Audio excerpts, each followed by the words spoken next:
Buenas tardes, bienvenidos a Jueves de Academia.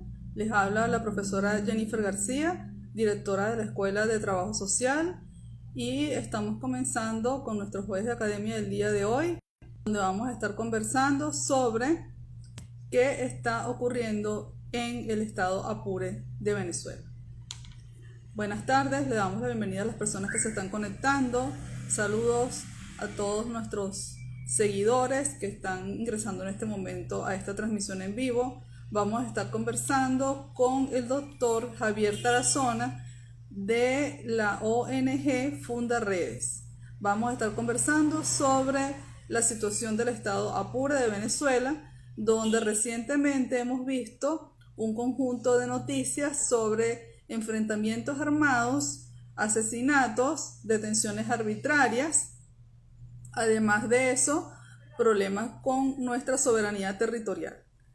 Le damos las gracias a los seguidores que se han conectado, que se vienen conectando en este momento. Gracias por unirse a la transmisión. Les habla la profesora Jennifer García. Hoy vamos a estar conversando sobre la situación del estado Apure de Venezuela. En el estado Apure han venido presentándose un conjunto de situaciones realmente preocupantes, donde se han evidenciado las noticias de detenciones arbitrarias, enfrentamientos armados, desplazamientos de población civil por violencia, asesinatos, además detenciones arbitrarias, un conjunto de situaciones donde se violan los derechos humanos de la población civil. Hoy vamos a estar conversando con Javier Tarazona. Le doy la bienvenida a las personas que se están conectando. Gracias por unirse a esta transmisión. Estoy dando la información general de la actividad mientras llega nuestro invitado del día de hoy, que es el doctor Javier Tarazona de Fundaredes. Le doy la bienvenida a las personas que están ingresando en este momento a esta transmisión en vivo y saludo a nuestros egresados, estudiantes, profesores en particular. Veo que se está conectando el profesor Gustavo Mais, docente de la Escuela de Trabajo Social. Les habla la profesora Jennifer García, soy la directora de la Escuela de Trabajo Social. Estoy transmitiendo en vivo este espacio que hemos creado desde el año pasado, 2020, que se llama Jueves de Academia. Jueves de Academia es un espacio de debate de las ciencias sociales, el trabajo social, salud, contexto nacional, contexto internacional. El día de hoy vamos a estar conversando sobre la situación del estado Apure de Venezuela. Le doy la bienvenida a las personas que se están conectando. Gracias por unirse a la transmisión. Estamos esperando a nuestro invitado del día de hoy, el profesor Javier Tarazona, quien es el director de Fundaredes. Fundaredes es una ONG que se encarga de la defensa y la promoción de los derechos humanos en Venezuela.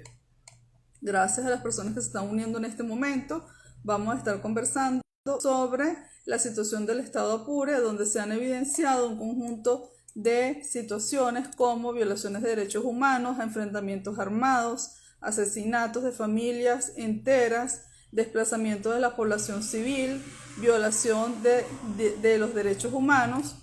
Y hoy queremos hablar con Javier Tarazona, quien nos va a explicar, nos va a exponer cuál es la situación del estado Apure. Además de ello que hay mucha confusión y versiones que nos hacen dudar sobre la situación de este estado de Venezuela. Además, muchas personas afectadas y se tiene dudas sobre la situación que se está viviendo en este estado. Entonces estamos esperando que ingrese nuestro invitado, el profesor Javier Tarazona. Estoy dando la información inicial de la actividad, ya se comunicó conmigo por otra vía, ya se va a conectar en este momento el profesor Javier Tarazona, director de Fundaredes. Él nos va a explicar de primera mano qué es lo que está ocurriendo en el estado Apure de Venezuela, donde hemos visto un conjunto de situaciones irregulares, violaciones de derechos humanos, detenciones arbitrarias. Además de eso, hemos podido evidenciar desplazamientos de la población, asesinatos y todo tipo de violaciones de derechos humanos en unos enfrentamientos armados que se están suscitando, la presencia de cuerpos policiales, además de los cuerpos militares, y hay muchas dudas sobre esta situación. Y consideramos que es de interés general como ciudadanos, además desde la profesión del trabajo social, porque involucra los derechos humanos y la afectación de las personas más vulnerables de esta zona o de este estado venezolano, del estado Apure, que es un estado que ha sido fuertemente golpeado por la crisis desde ya hace varios años. Como sabemos, estamos en una emergencia humanitaria compleja y estos estados son más afectados por la carencia de servicios públicos, pobreza y la falta de asistencia por parte de las instituciones. Estamos esperando que el profesor Javier Tarazona se conecte, ya se comunicó conmigo. Estoy dando la información de manera reiterada porque a cada segundo tenemos una nueva persona en la transmisión en vivo y bueno, queremos darle la bienvenida e informarles cuál es nuestro tema de hoy. Se trata de la situación del estado Apure de Venezuela, donde se está evidenciando un conjunto de situaciones a partir de los enfrentamientos armados que se desarrollan allí desde mediados del mes de marzo. En esta situación que se está presentando, se ha evidenciado la violación de los derechos humanos, detenciones arbitrarias, asesinatos, además el desplazamiento de la población civil, de los más vulnerables, violación del hogar, de la intimidad de las familias, detenciones arbitrarias, asesinatos de familias enteras y un conjunto de situaciones que ya están generando gran preocupación incluso en la región.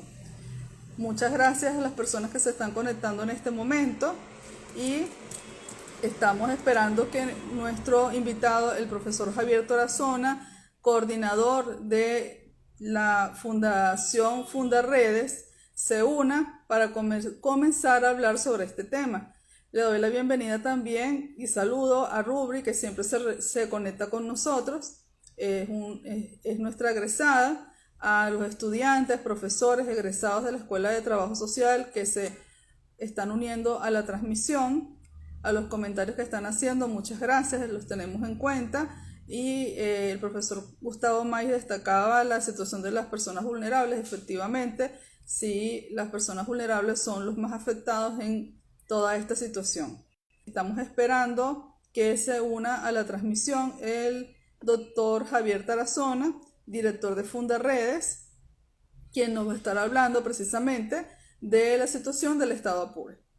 El estado Apure es un estado venezolano y en este momento se encuentra en una situación grave, digamos, donde se ha evidenciado la violación de los derechos humanos a partir de un conjunto de enfrentamientos armados, desplazamientos, asesinatos, detenciones arbitrarias, inclusive han ajusticiado o han asesinado a grupos familiares enteros, las violaciones de todos los derechos humanos y todas estas situaciones que al final afectan especialmente a los sectores más vulnerables y violentan los derechos humanos.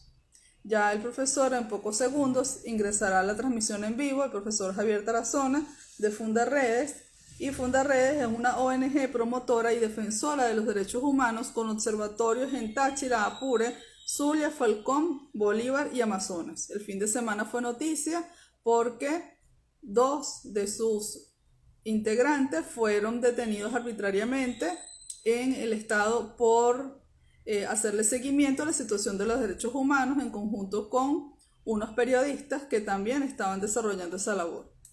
Hay muchas dudas sobre la situación del estado Apure. Aprovecho para saludar en este momento a nuestra profesora Moraima Rondón, a nuestra profesora Judy Chaudari, que acaban de integrarse a esta transmisión. También saludo a la profesora Sara Vera, al colega Darío González de Argentina. Ya llegó nuestro invitado para conversar este tema tan importante, lo voy a contactar y así comenzar el estado Apure, que nos tiene muy preocupados a los venezolanos y en general a la región por la violación de los derechos humanos a partir de los enfrentamientos armados que ya están ocurriendo. Profesor, bienvenido, gracias por aceptar nuestra invitación. Buenas tardes.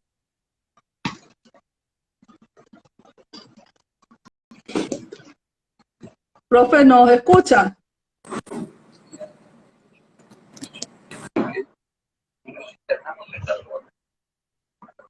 Profe, el profesor está ya con nosotros, estoy verificando que el profesor nos escuche. Hola, ¿cómo estás? ¿Cómo te va? Bien, profesor, un gusto conversar con usted. Le agradezco Profesora, que ¿cómo le haya va? aceptado la invitación de la Escuela de Trabajo Social para conversar sobre la situación del Estado Apure. Ya he venido dando la información general de la actividad y entonces, para no extendernos más en ello, voy a proceder a presentarlo para darle la palabra. Nosotros, por lo general, estilamos que nuestro invitado desarrolle el tema en unos 25 minutos y posteriormente damos 25 minutos para preguntas y comentarios. En todo caso, se puede extender un poco más dependiendo de la participación y de las preguntas que haga el público. El profesor Javier Tarazona es docente universitario del Pedagógico, es magíster en orientación, PhD en educación, además fue presidente del Colegio de Profesores de Venezuela entre los años 2010 y 2018. Es actualmente el director de Fundaredes, que es una ONG promotora y defensora de los derechos humanos, con observatorios en Táchira, Apure, Zulia, Falcón, Bolívar y Amazonas.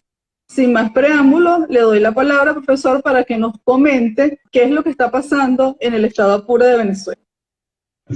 Bienvenido. Bueno, en primer lugar quiero agradecerle, profesora Jennifer, por la oportunidad que a través de este espacio, la Escuela de Trabajo Social, con quien debo confesar que en mi tiempo de estudiante del Pedagógico tenía una extraordinaria relación con los amigos de la Escuela de Trabajo Social de la Universidad Central de Venezuela. Ese auditorio naranja fue epicentro de constantes encuentros. Bueno, ¿qué está pasando en Apure? En Apure estamos viviendo la consecuencia de una tragedia anunciada. En primer lugar, debo decirles que para que los que nos están siguiendo y los que se van incorporando en nuestro live, la presencia de grupos armados irregulares tiene vieja data en Venezuela.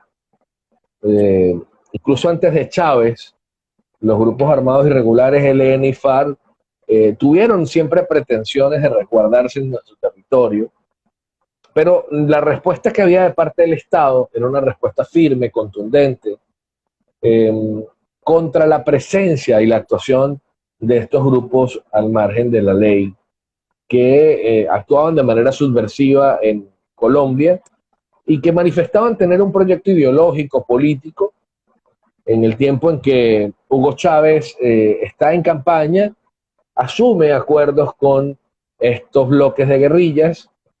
Incluso el Foro de Sao Paulo fue uno de los escenarios estratégicos para ellos llevar adelante este tipo de aspiraciones, este tipo de intencionalidades.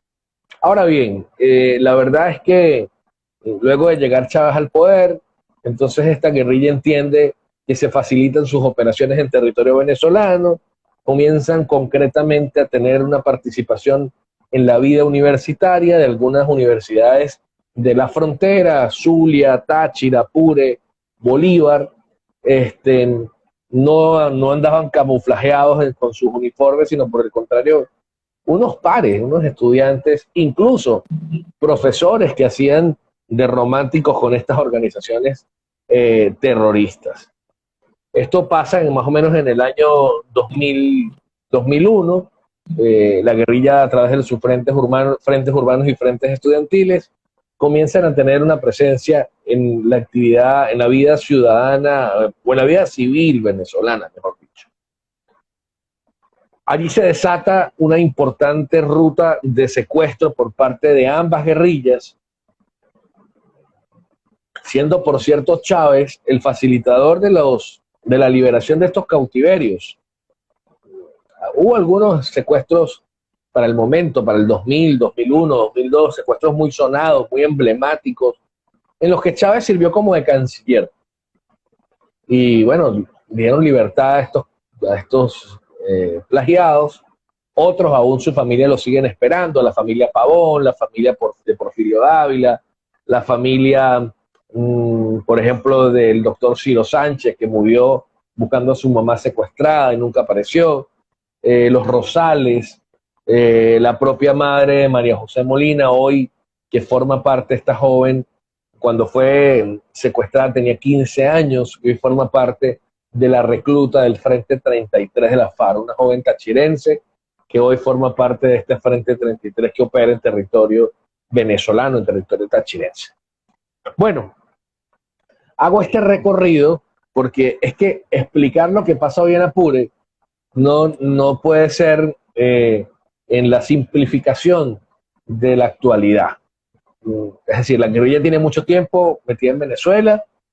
Nosotros desde Fundarredes hemos denunciado el secuestro en el año 2001, en el año 2002, el sicariato, la extorsión. Éramos una organización apenas naciente en ese tiempo, no nos dedicábamos al tema de los grupos armados irregulares, pero sí ejercíamos actividades de solidaridad sobre todo con las familias más vulnerables, las familias de las víctimas.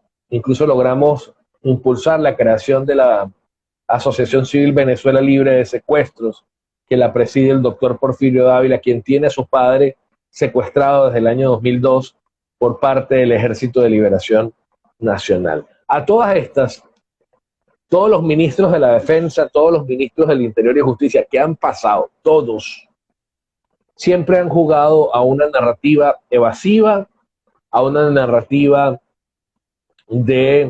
eh, de indiferencia, de desconocimiento de esta situación, cuando es público y notoria la relación que ha existido.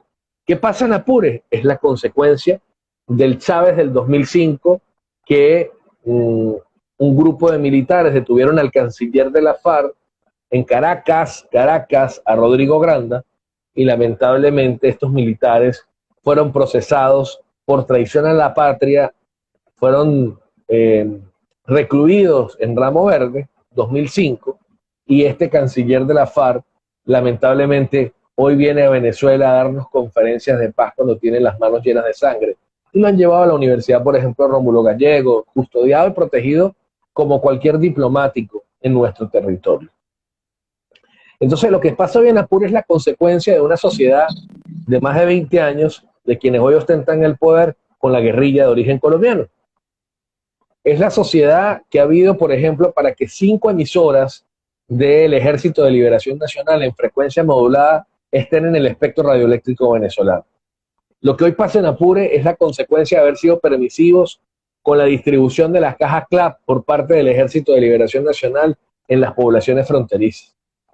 Lo que hoy pasa en Apure ha sido la mirada complaciente de autoridades del Ministerio Público, Defensoría del Pueblo, Ministerio de la Defensa y otras instituciones al promover la participación del ELN y de la FARC en territorio venezolano, pero también incluso facilitar la conformación del Frente Bolivariano de Liberación, el FBL, que no es otra cosa que la guerrilla venezolana, donde, por cierto, el actual alcalde alias Chema de esta zona de Apure, de la Victoria, forma parte de esta guerrilla, es comandante del Frente Bolivariano de Liberación. Entonces es parte del conflicto. Ese alcalde que le dice a la gente, vuelvan de Arauquita, vengan nuevamente, aquí hay paz, él forma parte del conflicto, porque su interés sin duda alguna fue tocado cuando se instauró allí el Frente Décimo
Tuve un problema de conexión y estuve 10 segundos sin escucharlo, aproximadamente. Usted acababa de comentar en ese momento lo del alcalde que forma parte de estos cuerpos irregulares y luego entonces yo perdí la conexión. Bueno, entonces nosotros desde Fundarredes hemos denunciado por años todas estas actividades que he tratado de describir en este momento, como por ejemplo la promoción de las emisoras, la penetración de instituciones educativas donde se ha adoctrinado a niños, se les ha entregado revistas para que coloreen, donde se hace uso de dos fundaciones, la Fundación Amigos de la Escuela y la Fundación 3R, para promover actividades de adoctrinamiento y de ideologización a los más vulnerables de la casa, a la población infantil, que luego termina sucumbiendo a las invitaciones atractivas que dan estos grupos. Salarios de $15 diarios o más que le pagan a un niño, pues termina siendo un estímulo, y frente a la emergencia humanitaria compleja que se vive en el país, sin duda alguna que entonces estamos frente a la posibilidad concreta de que lo que fue al principio un reclutamiento forzado, hoy termine siendo un reclutamiento voluntario o una militancia voluntaria por parte de muchos niños venezolanos. Este proceso, digamos, de denuncia nos ha llevado entonces a denunciar la actuación perversa de estos grupos ya en 20 estados del país. Son 10 frentes del Ejército de Liberación Nacional, son 9 frentes de la FARC que hay en territorio venezolano. Estos grupos, sin duda alguna, que trabajan en epicentro como centros educativos, muchos militares están rechazando de forma constante y de forma permanente la actuación de estos grupos en Venezuela, pero los que dirigen la camarilla roja lamentablemente favorecen la actuación de estos grupos armados irregulares. Vulnerables como la población indígena de los estados fronterizos donde hay algunas etnias, ha sido un tema que para ellos ha sido súper estratégico, desplazar a la comunidad indígena, tomar luego el control de la minería en el año 2018 en el estado Bolívar, cuando tomaron la mina de Guasipati. Vimos cómo, por ejemplo, en los últimos días estuvimos conociendo mientras en Apure hay una confrontación, vemos cómo se gestó en el estado Bolívar, específicamente en el municipio Sucre, una actividad relacionada con la muerte el asesinato de una maestra, María Hernández, maestra que cayó por parte del Ejército de Liberación Nacional junto a su esposo en la mina Quino. Pero mientras esto ocurre en el estado Amazonas, la comunidad indígena Piaroa, por ejemplo, rechaza la presencia de grupos armados irregulares. Pero mientras esto está pasando en Apure, en el estado Táchira, en la población de La Fría, el Ejército de Liberación Nacional patrulla y extorsiona a la población, o en San Cristóbal, o en la zona norte, o en el estado Zulia, donde en el 2018 murieron militares venezolanos en frente a minas antipersonales, pues hoy también lo controla el municipio Catatumbo, Jesús María Semprún, La Guajira, incluso la costa oriental del lago es controlada por estos grupos armados irregulares. Tristemente, esta es nuestra realidad. Mientras en Miraflores se reúnen los cabecillas del ELN y de la FARC con Maduro y sus acólitos de la Camarilla Roja, en la frontera hacen una parodia de confrontación tan solo con un grupo. Yo no digo que no hay una confrontación, sí existe, lamentablemente, solo contra un frente que está limitando sus operaciones o afectando sus operaciones. De manera que nosotros seguiremos levantando la voz en medio del hostigamiento. En las últimas horas hemos recibido amenazas por parte del señor Diosdado Cabello, quien públicamente ha manifestado declaraciones temerarias que va contra nosotros. Nosotros seguiremos levantando la voz, seguiremos denunciando estos hechos. Le hemos informado tanto al sistema interamericano como al sistema universal de los hechos que han ocurrido durante los últimos días en Apure, porque ¿qué pasó en Apure el 21? El 21 de marzo es el epicentro del conflicto más prolongado que ha habido entre las Fuerzas Armadas venezolanas y este Frente Décimo de la FARC, pero no es nada nuevo. La FARC es un mismo personaje con tres caretas, el mismo payaso con tres fachadas. En la primera fachada o careta es la de Timochenko, que por cierto desde el 2017 viene operando en territorio venezolano. No necesariamente tiene que venir Timochenko a Venezuela, él manda a su gente. Y se reunieron en la Casa de la Cultura en Santa Cruz de Aragua para desarrollar una primera reunión de lo que se llamó el Encuentro FARC en Venezuela. El segundo bloque de la guerrilla FARC, la segunda careta, la dirige Iván Márquez y Jesús Santrich, quienes firmaron el acuerdo de paz, pero luego salieron diciendo que le habían incumplido, tomaron las armas y volvieron a lo que ellos originalmente estaban desarrollando, que no es otra cosa que el narcotráfico. Y el tercer bloque es ese que no estuvo de acuerdo con la paz, el de Gentil Duarte, el que siempre se ha mantenido viviendo del narcotráfico, de la extorsión, del secuestro, y quienes venían tomando el control en el estado Apure durante los últimos meses, pero que recibieron un llamamiento por parte de Iván Márquez y Jesús Santrich de abandonar este territorio. Territorio, por cierto, que le ha pertenecido al ELN y al Frente Bolivariano de Liberación. Esto ocurrió en julio del año 2020. El 19 de septiembre del año 2020 se da la primera confrontación en el Lula, en la que resultaron sin duda alguna algunos resultados decaídos. El 19 de septiembre arranca entonces un epicentro de fricciones entre estos dos grupos. Septiembre, octubre, noviembre y diciembre del 2020 hubo desapariciones y hubo enfrentamientos entre el ELN y la FARC, a tal punto que algunos integrantes de estas organizaciones fueron desaparecidos en Apure y aparecían asesinados en el estado Táchira, en la zona sur del estado Táchira, frontera con el estado Apure precisamente. El 31 de enero del 2021 se da la segunda confrontación, en esta oportunidad en la población de La Macanilla, estado Apure, y es una actuación, fue conjunta. Imagínense ustedes, ELN y Fuerzas Armadas contra el Frente Décimo de la FARC. O sea, subversivos con las Fuerzas Armadas atacando a este Frente Décimo de la FARC.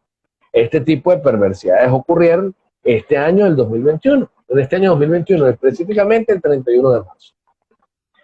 El 31 de enero, perdón. El 21 de marzo se da el tercer enfrentamiento, el más prolongado, y nosotros al principio lo llamamos como el mandado de Santrich y de Iván Márquez. Lamentablemente, estos grupos terroristas de la FARC, del Frente Décimo, se enteraron antes de tiempo que las Fuerzas Armadas llegaban a desarrollar un operativo en la zona y lograron huir. Pero dejaron sus minas antipersonales, han asesinado durante este tiempo a varios militares venezolanos estas minas antipersonales. Nosotros repudiamos a estos grupos terroristas. Hoy nos solidarizamos con la familia de estos militares caídos, con la familia, por ejemplo, de los habitantes de La Victoria que fueron desaparecidos y detenidos arbitrariamente y luego aparecieron asesinados en la zona del Ripial. 5 civiles fueron asesinados, 4 de ellos miembros de una familia. Este hecho no puede quedar impune. Este hecho no puede quedar así, como que nada pasó. Y las FAES son responsables de este asesinato, de esta masacre. El silencio que pretenden imponernos es simple y llanamente la respuesta a nuestra denuncia, a la visibilidad que le hemos dado a la situación que ha ocurrido en el estado Apure. Esto pasa el 21 de marzo. Desde el 21 de marzo hasta el día de hoy, la confrontación ha sido permanente. En las últimas horas hemos tenido conocimiento de un importante movimiento de contingentes militares hacia la zona. También hemos tenido conocimiento de que hay una reunión de alto gobierno para llegar a algunos acuerdos diplomáticos con la guerrilla. De ser así, estaríamos cesando el conflicto. De no ser así, este conflicto pique y se extiende, y lo más lamentable es que pudiera llegar a otras regiones del país. ¿Qué ha pasado en Apure? Ha pasado de todo, sobre todo la anarquía, la improvisación. El 21 de marzo pudo haber sido una acción perfecta, la del Estado venezolano, porque ciertamente lograron que el Frente Décimo de la FARC abandonara los campamentos y se destruyeron los campamentos. La mala jugada, las minas antipersonales que terminaron asesinando a venezolanos.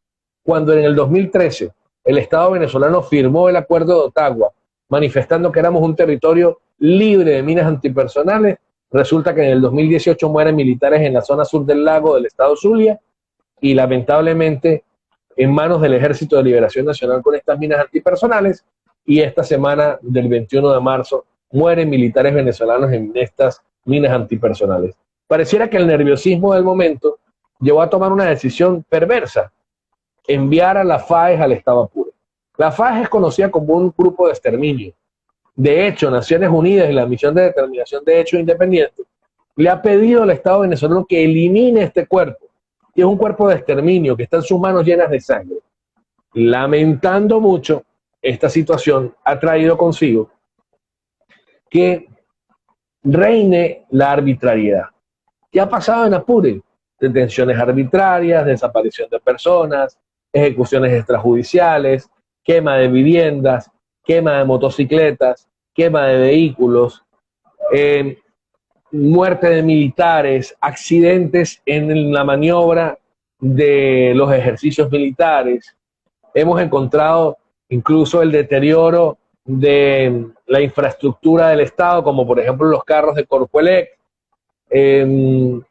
Lo más importante destacar, el desplazamiento forzado de personas, más de 6.000 personas que se han desplazado de manera forzada, hoy están como refugiados en varias poblaciones de Colombia, no solamente en Arauquita, en Saravena, en Arauca, y el desplazamiento interno también de venezolanos que se han ido de La Victoria hacia otras zonas cercanas. Sigue la confrontación, la muerte de semovivientes, la pérdida millonaria para productores agropecuarios en materia de los rubros que surgen del campo, y también la muerte y la herida de muerte de animales que terminan afectando la propiedad que tienen estos productores agropecuarios en la zona. ¿Qué está pasando en Apure? En Apure está pasando las consecuencias de una sociedad con terroristas, de las alianzas con el demonio, de esas relaciones perversas con narcotraficantes que llegaron a Venezuela para quedarse, con la argumentación de defender la revolución. Han hecho uso de nuestras riquezas y han hecho uso de lo que pueden gestar desde su poder de fuego que está consolidado en Venezuela. Profe, ¿ya terminó su exposición? Sí. Muchas gracias. Sí, le pregunto por los problemas de conexión. No quería interrumpirlo. Muchas gracias por la presentación. Realmente, en lo particular, resultaba impactante porque si bien hemos visto una serie de noticias al respecto, escuchar todo este detalle es realmente impactante para los venezolanos, que no hemos estado acostumbrados históricamente a este tipo de conflictos armados. Ya están llegando preguntas, profe, y le voy a pedir al público que aproveche mientras hago los saludos doy los saludos a que haga sus preguntas y comentarios y así irlas leyendo todas. Saludo a la profesora Luis Chaudari, a la licenciada Elide Álvarez, también a la profesora Moraima Rondón, al profesor Gustavo Maiz, el profesor Luis Crespo, a nuestra egresada Rubri y a la profesora María Angelina Rodríguez. A todos nuestros conectados, nuestros seguidores, gracias por unirse a esta transmisión. Comienzo entonces a leerle las preguntas, profe, y comentarios. Lo ocurrido en Apure ha sido denunciado por muchas ONG. ¿Quiénes pueden intervenir desde el punto de vista internacional para devolverle la paz a esa región? ¿De qué forma, entonces, el Estado venezolano ha trabajado para evitar este tipo de vulneraciones? ¿O son solo las ONGs las que tienen alguna labor en este contexto? Por ahora estas dos primeras y luego le leo las siguientes. Mira, los militares que en su momento han señalado la penetración de grupos armados irregulares en Venezuela han sido o puestos a órdenes de un tribunal, perseguidos, o en su defecto han tenido que abandonar el país. Esa es la triste realidad. Corresponde al Estado. La sociedad civil organizada, en este caso a través de las organizaciones no gubernamentales, simple y llanamente somos organizaciones auxiliares. Es decir, podemos auxiliar en determinadas acciones al papel del Estado, pero no nos corresponde a nosotros. ciertamente hay organizaciones que durante muchos años han denunciado a diferentes instancias locales, nacionales, regionales, internacionales, la actuación perversa de estos grupos armados irregulares. Bajo la firmeza de la autodeterminación de los pueblos, lo que se requiere es voluntad política de quienes estén ejerciendo el poder para poder brindar orden, para poder restablecer el orden, para poder finalmente hacer lo que corresponde. ¿Qué es lo que corresponde? Que prevalezca la ley y que los grupos terroristas no sigan custodiados en territorio venezolano. Yo te puedo decir que, por ejemplo, en el año 2006, en Venezuela, en las clínicas de los estados Táchira o estado Zulia, se atendían protegidos por el ejército venezolano guerrilleros heridos en el combate en Colombia. Es decir, los pasaban a territorio venezolano y los custodiaban acá. Y eso era noticia. ¿Y qué pasaba con el medio que discutía o presentaba eso? Fue cerrado. Radio Caracas Televisión, por ejemplo. Radio Caracas Televisión presentó ese tipo de noticias, o Globovisión en su momento, y quisieron comprar ese medio de comunicación. Es decir, reinó la opacidad, la desinformación, la censura, la negación. Cuando uno escucha, por ejemplo, yo escuchaba a Vladimir Padrino López esta semana, escuchaba la semana pasada echarle la culpa a periodistas y a defensores de derechos humanos del problema de la frontera. Decía, Dios mío, pero si los periodistas y los defensores pueden ser auxiliares en facilitar la información y decirle, mira, esto está pasando, Estado, haga algo. Bueno, esta semana entonces salen culpando al gobierno colombiano y al gobierno de los Estados Unidos todo lo que habían negado por años, que aquí no había guerrilla, que no existía, que eso era mentira, que eso era un montaje. Entonces terminó siendo verdad. Incluso el propio Vladimir Padrino López se atrevió a mostrar testimonios donde las madres explican cómo le reclutan a sus chamos. Entonces yo me pregunto, bueno, si este estado de negación, que es un estado psicológico además, si la conducta evasiva ha sido la permanente y la constante, cuando uno escucha el hostigamiento, por ejemplo, de Diosdado Cabello el día de ayer, donde nos dice que nosotros somos unos tarifados por estar diciendo esto, yo tengo que decirle que yo no tengo que ser ningún tarifado. Desde que yo era dirigente estudiantil he levantado la voz. Desde que yo era dirigente estudiantil he denunciado la presencia de grupos armados irregulares en el país. Lo que ocurre es que ellos han sido indiferentes y estaban, como dirían los abuelos acá en el Táchira, estaban pegados de la teta y la teta no les permitía ver. Y la teta, quiero decir, es el erario público. Destruyeron el país, se robaron los recursos de la nación. Entonces hoy tienen que distraerse de otras cosas, como por ejemplo el neoextractivismo, la explotación de oro, diamantes, coltán. De eso viven y del narcotráfico. Y esa es la verdad, esa es la disputa. Hemos denunciado cosas tan sencillas como las alcabalas. ¿Qué son las alcabalas? Son peajes de extorsión al pueblo para financiar a los cuerpos policiales, a las Fuerzas Armadas venezolanas, y terminan los grupos armados irregulares valiéndose de las alcabalas también para beneficiarse de ellos. Pero eso es parte del no orden que hay en el país, del caos, de la guerra híbrida que califica la doctrina de la OTAN como eso inexplicable. Es inexplicable. ¿Cómo se explica si la FARC eran tan amigos de Maduro y de Chávez? ¿Cómo se justifica que ahora están enfrentados? ¿Por qué pelean ahora? Es una guerra híbrida. Yo publicaba un video que ocurrió en el centro del país, está en mi Instagram, donde aparece un grupo de jóvenes venezolanos armados hasta los dientes, con el maletincito tricolor, bueno, disparando sus fusiles, sus ametralladoras. Y la gente me decía, bueno, pero es que esa no es la guerrilla. No, yo no estoy diciendo que esa es la guerrilla. Yo estoy diciendo que en Venezuela se normalizó la violencia.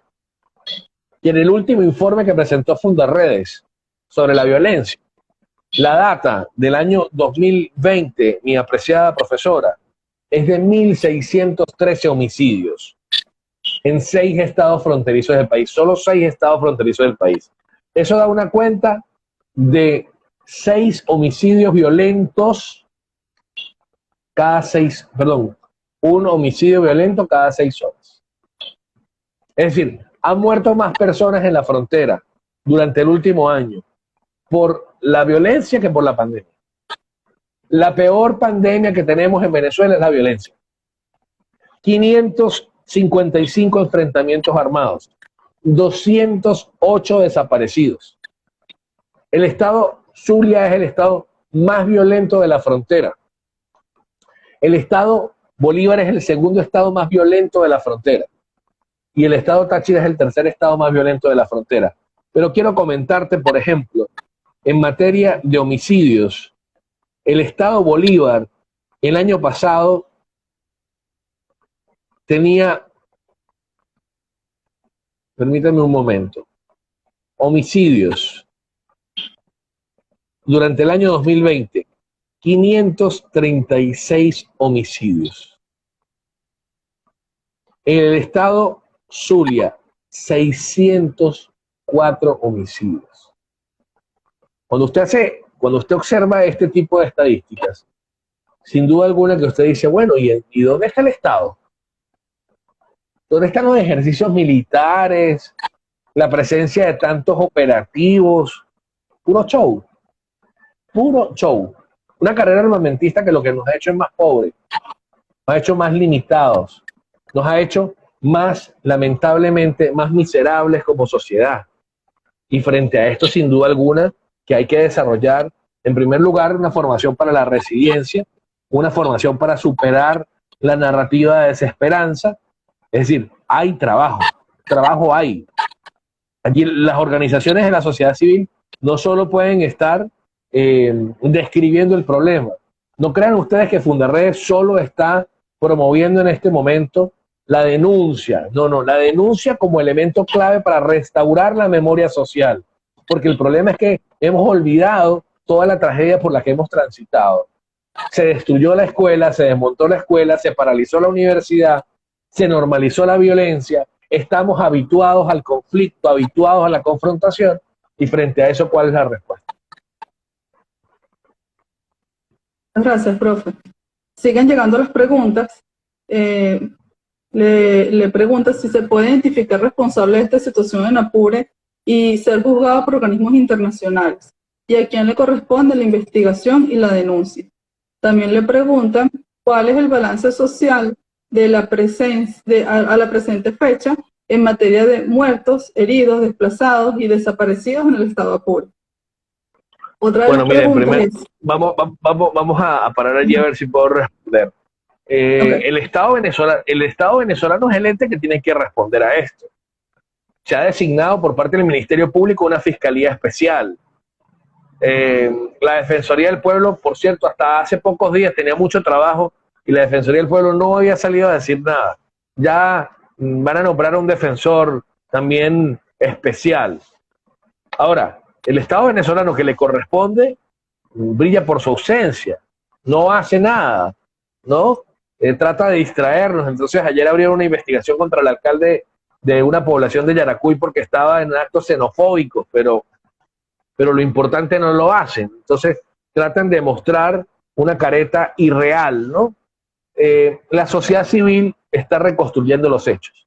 La detención de estos dos activistas de Fundarredes en Apure y de dos periodistas es producto de la aspiración que tenemos en la sociedad civil de reconstruir los hechos, por ejemplo, de la desaparición de personas, de esta ejecución extrajudicial de 5 personas, 4 de ellos familias. Y nosotros estamos presentándole recaudos a las instancias del Estado venezolano, a las instancias del sistema interamericano y del sistema universal. Quiero decirle que nuestra organización ha presentado hasta la presente información a estas instancias para que adelanten investigaciones y pueda existir justicia. Y ese es el dolor que hoy tienen quienes ejercen el poder. Por eso el hostigamiento, por eso la intimidación, por eso el discurso temerario de que van contra nosotros. Yo tengo que decirle a estos personajes que están llenos de estos superpoderes, a que nosotros vamos a seguir apegados a la verdad, vamos a seguir denunciando la perversidad y se restituirá el orden y en la misma medida los ciudadanos abandonemos la indiferencia y podamos ser la mayoría la que se imponga en la reconstrucción del país. Gracias, profe. Sigo con las preguntas y comentarios que no dejan de llegar. ¿Qué hay detrás de todas esas acciones, ¿El narcotráfico o el reclutamiento de personas para su fortalecimiento? También No le tengo duda pregunta... Ujú. Adelante, profe. sí, el narcotráfico, es el narcotráfico, no tengo duda de eso. ¿Qué puede hacer la ciudadanía para contribuir como un ente dinámico en la denuncia coordinada con las ONG que llevan estos casos? Derrotar la indiferencia, avanzar en una documentación permanente y constante, ejercer la ciudadanía, abandonar el analfabetismo ciudadano. Creo que el analfabetismo ciudadano, creer que ser ciudadano es tengo derechos y tengo deberes y voy y voto y no, ser ciudadano es más que eso. Hay miedo, sin duda que hay miedo, hay temor, hay preocupación por parte de la colectividad. Frente a eso, hacer uso de los canales factibles que se tienen. Yo creo que tener estos equipos son importantes. Registrar fotográficamente, registrar audiovisualmente, nos permite mostrarle al mundo lo que otros pretenden silenciar, y para ello hay canales. Hay activistas, hay dirigentes políticos, hay organizaciones de la sociedad civil, hay fundaciones, hay asociaciones civiles sin fines de lucro. Existen muchos mecanismos para poder mostrarle al mundo lo que verdaderamente ocurre en el país. Aquí hay una pregunta que se vincula con otra que anteriormente le formularon, y es que tiene que ver con lo social. ¿Qué estimaciones tiene Fundarredes sobre niños que han sido forzosamente, que han tenido que abandonar forzosamente sus hogares en sitios de conflicto y qué impacto han sufrido las instalaciones educativas? Mira, el subregistro que tenemos nosotros es de algunas familias que logran decirnos la verdad y relatarnos sus testimonios. Lo que sí podemos decir es que hemos logrado identificar que el alto porcentaje, 65-70% de deserción escolar, más o menos el 60% de esa deserción escolar en estados fronterizos, participan de manera directa o indirecta en actividades de grupos armados irregulares, en microtráfico, narcotráfico, contrabando y este tipo de actividades constantes y permanentes. Había otra pregunta al respecto de este tema de la frontera hace un momento. No sé si me la recuerdas, por favor. Había una sobre el balance social en materia de muertos, El heridos y balance, desplazados. subregistros, la opacidad es enorme. Nosotros estamos documentando víctimas, es decir, tenemos casos, pero no podemos decir que hay un balance. Es decir, la totalidad de los desaparecidos no la tenemos. No la tenemos. Es irresponsable decir, estamos atendiendo casos de desaparecidos, sí. Hay detenciones arbitrarias, sí. ¿Cuántas? No sabemos, no podemos concretar esto. ¿Y por qué? Porque el Estado ha negado la posibilidad de acceder a esta información. ¿Tenemos acceso a víctimas de detenciones arbitrarias? Sí. ¿Cuántas casas han quemado? ¿Cuántos vehículos han quemado? Muchos. ¿Tenemos casos documentados? Sí. ¿Cuántos? No sabemos cuántos puedan existir en su totalidad. Esa es la triste realidad. Sí, nos queda bien claro, porque es muy difícil tener un registro claro en esta circunstancia de inestabilidad, por decirlo menos. Profe, le preguntan si se puede hablar de guerra. Y aprovecho para hacerle una pregunta que tenía por acá, que si podía ahondar en el concepto de guerra híbrida que mencionó hace unos minutos. Mira, sin duda que hay una confrontación, según la doctrina internacional, estamos frente a un conflicto interno. Eso es lo que señala la doctrina internacional y que debería inmediatamente activar mecanismos de veeduría y de acompañamiento internacional que no estamos en este momento teniendo. Nosotros desde el 2018 le solicitamos al Comité Internacional de la Cruz Roja que se diera una presencia diferente en el conflicto armado por las disputas que ya se veían en el momento entre estas organizaciones por la actividad ilegal. No obstante, cuando hablamos de la guerra híbrida, ha habido un alemán que ha tenido participación académica en Venezuela, que colocó hace unos días esta narrativa de la OTAN, que tiene que ver con la doctrina utilizada por la OTAN para describir lo que ocurre en algunas naciones que tienen conflictos similares como este. En Venezuela, por ejemplo, hay una emergencia humanitaria compleja porque es la destrucción de las capacidades de generar bienes y servicios tanto del sector público como del sector privado. A eso se le llama una emergencia humanitaria compleja. La guerra híbrida es la confrontación entre microestados, es la pérdida del orden de funcionamiento social y donde lo que ocurre no se puede explicar. Vale decir, ¿cómo se explica que en la Cota 905, ¿ok? Ocurra lo que esté pasando y existan cualquier cantidad de ejercicios militares y toda una carrera de armas y de discurso de que ellos tienen el orden? ¿Y cómo se come eso? A eso se refiere la guerra híbrida. Por ejemplo, lo que ocurrió hace apenas 2 o 3 días en la población de Monagas, en la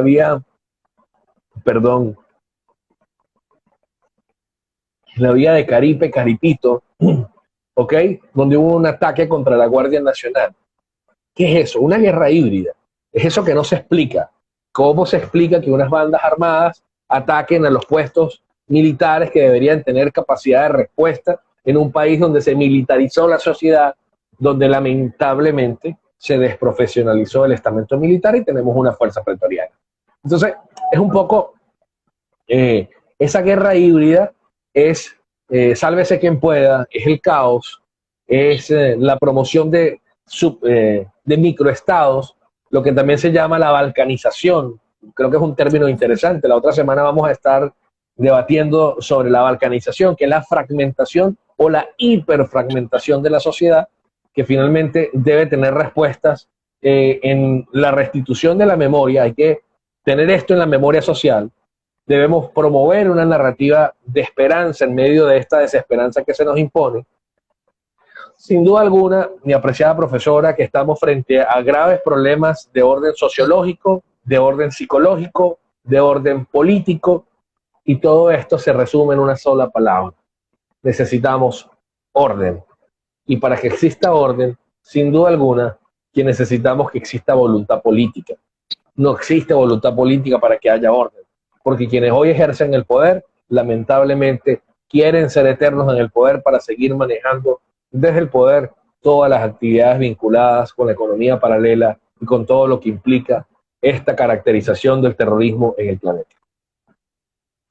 Profe, aprovechando que mencionó el concepto o el tema de la balcanización, yo había notado algo acá para preguntarle, entonces aprovecho la oportunidad, que si esto sigue como vamos o como va, ¿qué prevé usted que pueda pasar?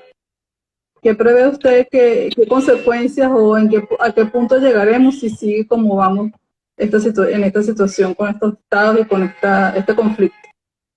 Yo siento que la confrontación cada día va a ser mayor. La fricción por la pugna y el control de áreas, de territorios, de operaciones, de beneficios, va a ser cada día mayor. Se destruyó la empresa petrolera, vamos al arco minero. O sea, hay un viraje constante a ver de dónde roer, ¿no? De dónde roer. Entonces, ¿qué se pronostica de mantenerse este tipo de esquemas? Bueno, lamentablemente la destrucción de la nación más cada día. Siempre podremos estar peor. Siempre. No, es que no podemos estar peor. No, siempre podemos estar peor. Eso es bien importante que lo tengamos claro. Y yo creo que el desafío ciudadano es, como lo decía al principio, derrotar el analfabetismo, es ejercer la ciudadanía, es organizarnos, es construir redes de tejido social que está destruido, hay que reconstruir el tejido social, y eso no se declara, mi querida profesora, eso se construye. ¿Cuándo imaginamos entonces que un pedagogo tenía que tener un encuentro con la escuela de trabajo social? En algún momento la hiperfragmentación del conocimiento nos llevaba a decir que no. Pero aquí nos necesitamos los médicos, los ingenieros, los obreros, el carpintero, el ama de casa, nos necesitamos todos. Nos han hiperfragmentado, impera la divergencia social y entonces necesitamos integrarnos y converger socialmente. Creo que allí está el desafío. Tengo acá 2 comentarios y una pregunta. Así es, se normalizó la violencia porque el Estado la propicia, la ejerce, la encubre o pretende encubrirla, pero las cifras hablan. ¿Qué van a hacer ahora? ¿Qué van a hacer sobre los comentarios de Diosdado Cabello sobre la libertad de expresión y las faltas de libertades con los organismos internacionales? ¿Están los centros urbanos sujetos a situaciones similares o se puede decir que la lucha por el control está en los sectores populares y rurales? Bueno, en primer lugar, quiero decirle que qué estamos haciendo. Hoy estoy contigo, cumpliendo con ese compromiso, y mañana tengo más compromisos y pasado mañana más compromisos, mientras Dios me dé vida, seguir levantando la voz porque aspiro a una Venezuela libre para liberar. Hay un equipo multidisciplinario en Fundaredes a esta hora trabajando, no solamente en nuestra sede central o en nuestro equipo de planta, no, en Falcón, en Zulia, en Apure, en Táchira, en Bolívar, en Amazonas, en Caracas, en Mérida. Es decir, estamos trabajando. ¿Qué quieren silenciarnos? ¿Qué quieren callarnos? La rectitud protege y la verdad siempre, siempre será la que prevalezca. De manera que hay que seguir trabajando, hay que seguir impulsando iniciativas, hay que seguir promoviendo con gallardía. En mi caso particular, Dios nos ha puesto acá para no pasar dejando rastros, sino dejar huella. Cuando yo voltee hacia atrás y vea a mis hijos, que mis hijos me puedan ver a la cara y que digan, mi papá luchó por la reconstrucción de este país. Y no que yo entonces termine siendo un cobarde que le diga, bueno, es que a mí me dio miedo y no lo seguí haciendo. Pues yo digo lo siguiente, el miedo es una emoción humana. Yo no puedo decir que a mí no me da miedo, pero no soy cobarde. A diferencia de ellos que me hostigan todos los días en las redes sociales y me escriben cualquier cantidad de barbaridades, que han hecho atentados físicos contra mi persona y contra mi equipo, yo sigo levantando la voz. Sigo levantando la voz. La verdad nos asiste. Y cuando la verdad nos asiste, tenemos que seguir construyendo ese país que anhelamos. Le preguntan, profe, si podrán estas familias desplazadas por el conflicto regresar a sus viviendas y en qué condiciones está la zona. Bueno, durante las últimas semanas ustedes han escuchado la propaganda que hay en BTV. De hecho, se atrevieron a decir en Venezolana Televisión que ese desplazamiento era una actuación simulada, era un simulacro. La gente pasó camas, neveras, cocinas, simuladas. Bueno, es el discurso de toda la vida. Yo creo que la gente anhela volver a su casa. Lo que la gente no cree es en este momento en quienes deben restablecer el orden, brindan el orden. Esa es la verdad. La gente no tiene confianza. No tiene confianza porque la gente perdió a sus vecinos. Les desaparecieron a sus vecinos. Mataron a sus vecinos. Han matado a sus animales. Han saqueado las casas. Han saqueado bodegas, negocios, comercios. Entonces la gente no confía. Entonces van a volver. Yo creo que deben volver. Yo, por ejemplo, te digo algo. Yo no me quiero ir de esta tierra. Yo amo a Venezuela. Yo amo mi tierra. Ahora, el tema es bajo qué condiciones me voy a quedar en un lugar en conflicto donde mañana pudiera pasar lo que le ocurrió a esta familia en el sector de La Victoria, barrio 5 de julio, sector 5 de julio, y que terminaron sus cuerpos esparcidos con un falso positivo, con ropa encima que no era de ellos, en el sector del Ripial. Recientemente la organización CAPE, en su informe de condiciones de vida de los pueblos indígenas 2021, han planteado o han reportado que la presencia de estos grupos en estos territorios y la minería. ¿Cómo proteger a los pueblos indígenas y cuáles serían los mecanismos? Mira, yo te voy a decir lo siguiente con toda honestidad, profesora. La comunidad indígena ha sido la más firme, la más digna. Cuando yo escuchaba en un testimonio que hicimos público apenas hace unas horas, hace unos días, de la comunidad indígena Piaroa en el estado Amazonas y escuchaba la firmeza con la que el indígena le hablaba a la guerrillera alias La Gata de la FARC que opera en esta zona, yo decía definitivamente cuánta gallardía y cuánta valentía le hace falta a los oficiales venezolanos que han sido permisivos con sus jefes y le han permitido la convivencia con estos grupos armados irregulares. De manera que la población indígena hay que protegerla y la mejor forma de protegerla es visibilizar lo que están viviendo. En nuestras redes sociales hemos colocado varios videos testimoniales de lo que están viviendo, sobre todo las mujeres indígenas que están siendo violadas, maltratadas, incluso asesinadas por parte de estos terroristas en nuestro territorio, en nuestro país. Creo que eso hay que visibilizarlo y hay que exigir la presencia de una misión, de un representante de Naciones Unidas en medio de este conflicto. Ya basta de la opacidad, ya basta de la negación de permitirnos ir hasta el sitio, reconstruir los hechos, documentar los testimonios, ya basta de tanta cacería de brujas y de tanta persecución contra la población más humilde de la Victoria. Profe, ¿qué le responde a aquellos que dicen que esto forma parte de la Operación Gedeón o cosas por el estilo? Bueno, ellos siempre andan buscando una justificación a todo. En caso particular, a mí me han señalado cachorro del imperio, cachorro de Duque, de Álvaro Uribe. No, yo quiero decirles que no es así. Yo soy un ciudadano que desde que tengo uso de razón he anhelado un país próspero. Y la posibilidad que me ha dado la vida de ir como académico a distintos rincones, a Chile, a México, a Bolivia, a Perú, a Colombia, a México, ya lo señalaba, Dominicana, las veces que puedo salir de mi tierra, ha sido para ver qué cosas buenas pudiéramos hacer nosotros acá. El año pasado, cuando estuve en Haití, uno de los países con mayores niveles de pobreza, me daba tristeza. Estuve en medio de una sesión del sistema interamericano denunciando, por ciento, la actuación de grupos armados irregulares en el país. Y te confieso, y le confieso a los que nos siguen, que me daba dolor que un pueblo que es calificado con extrema pobreza se parezca tanto al país, donde no hay energía eléctrica, donde se perdió el desarrollo del pueblo, el urbanismo, donde lo que hay, no hay transporte público, hay las famosas perreras. Esa Venezuela que hoy estamos viviendo ahora se parece mucho a ese país pobre como Haití. Yo creo que nosotros nos merecemos cosas diferentes, pero ese merecimiento no pasa por declararlo, pasa por construirlo y pasa por asumir con valentía que el país diferente será posible. En la misma medida todos contribuyamos a eso. Le preguntan también qué tipo de Estado hay en Venezuela y cómo entra la noción de guerra en el modo de dominar. ¿Qué acciones o respuestas ha dado el gobierno de Colombia a la situación fronteriza? ¿Y cómo cree que puede cambiar esta dramática situación en el área de la frontera?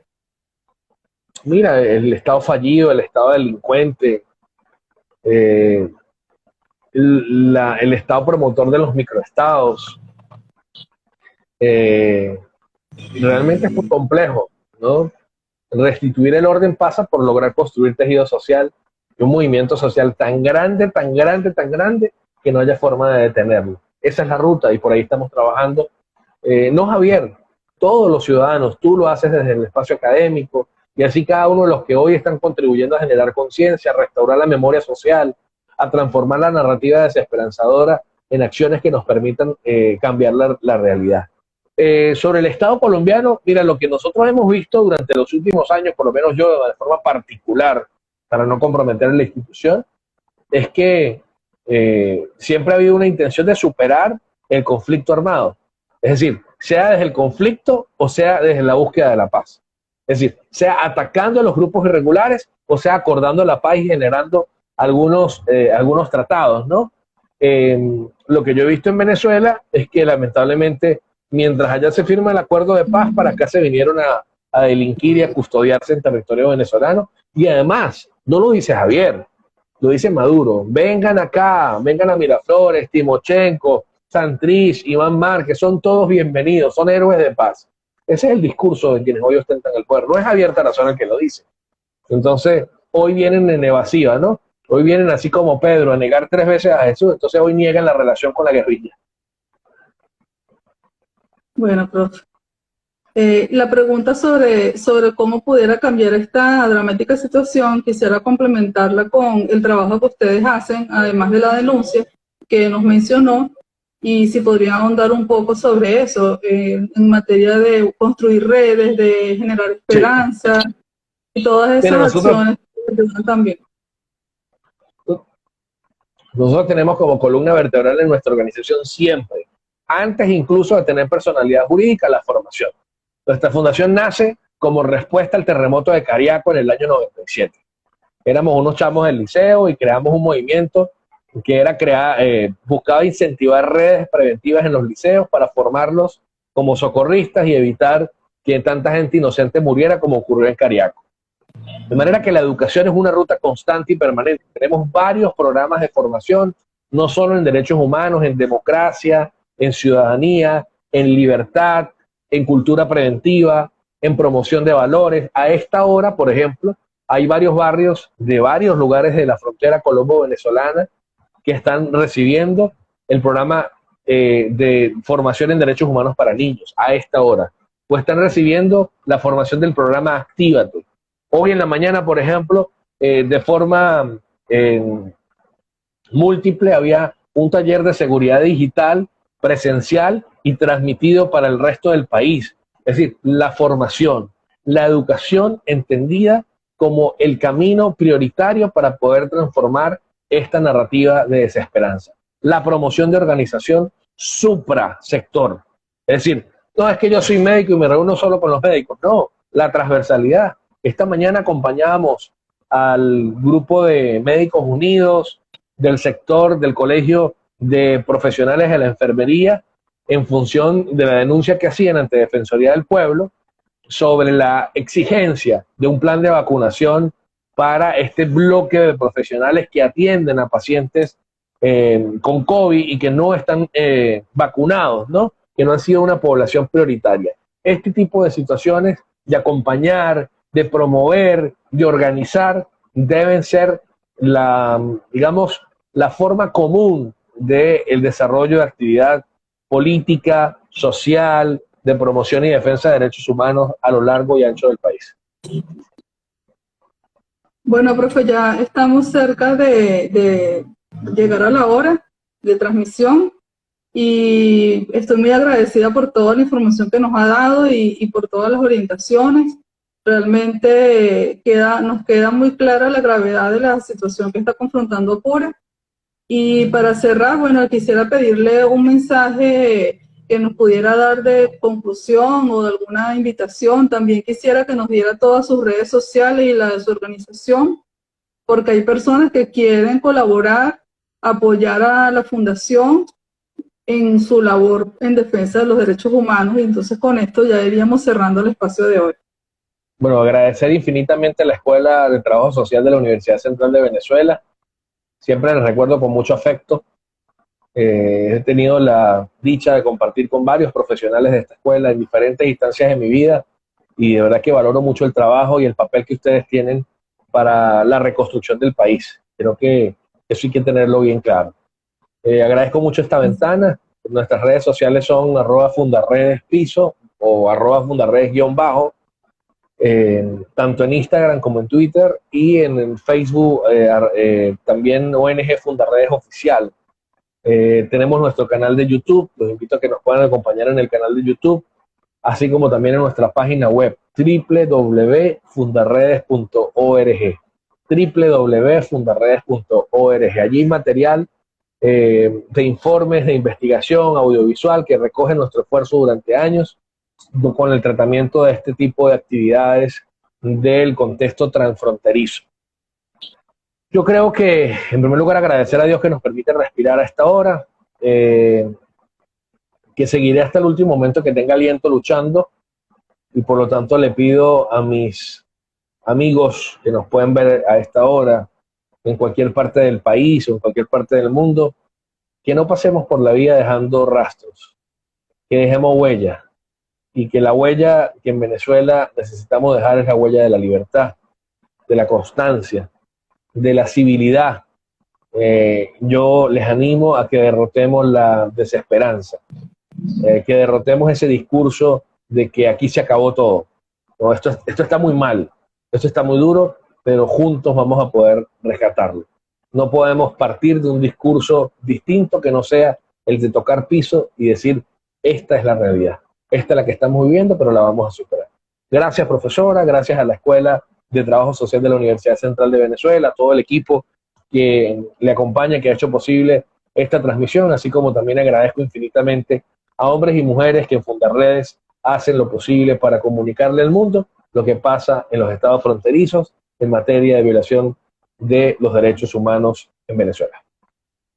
Bueno, ya entonces, muchas gracias, profesor. Ya despedimos entonces con este último mensaje este espacio, esta transmisión en vivo, Jueves de Academia. Los invitamos a seguir nuestras redes sociales, @Trabajo Social TK para Twitter, para Instagram y también nuestro canal YouTube, Trabajo Social UCB, donde vamos a estar publicando este video también.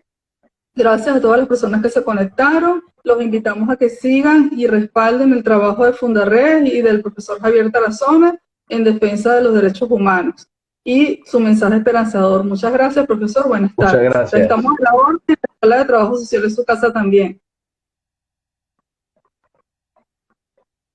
Buenas tardes.